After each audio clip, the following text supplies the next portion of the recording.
বাংলা চলচ্চিত্রের জনপ্রিয় মুখ চিত্রনায়িকা মৌসুমী সম্প্রতি এক সাক্ষাৎকারে বলেছেন, তিনি মারা গেলে তার মরদেহ যেন কেউ না দেখে এবং তার ছবি যেন সবাই ডিলিট করে দেয়।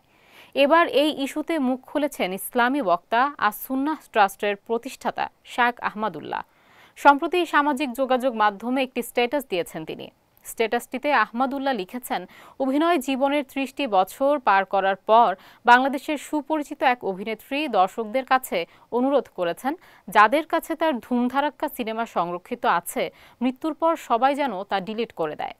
তাছাড়া মৃত্যুর পর তার মরদেহ যেন কেউ না দেখে, দ্রুত গোপনে তাকে যেন দাফন করা হয়, এমন অনুরোধও ব্যক্ত করেছেন সেই অভিনেত্রী।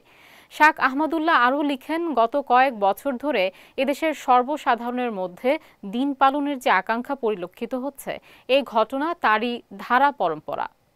আলোচিত এই নায়িকা স্টুডিওতে বসে ক্যামেরার সামনে যখন কথাগুলো বলেছেন, তখন ক্যামেরার পেছনে কোনো ক্যামেরাম্যান ছিল না।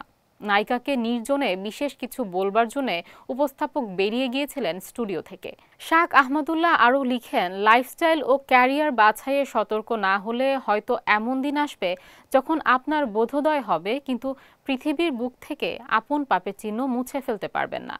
সেদিন আপনার আফসোসই বাড়বে শুধু। সম্প্রতি এক সাক্ষাৎকারে ঢাকাই সিনেমার প্রিয়দর্শিনী খ্যাত অভিনেত্রী মৌসুমী জানিয়েছিলেন তার জীবনের শেষ ইচ্ছের কথা। শুধু তাই নয়, মৌসুমী তার ভক্ত অনুরাগীদের কাছে একটি বিশেষ অনুরোধও জানিয়ে বলেন, তার যে সেবামূলক প্রতিষ্ঠান রয়েছে সেটির কাজ যেন ভক্তরা চলমান রাখে।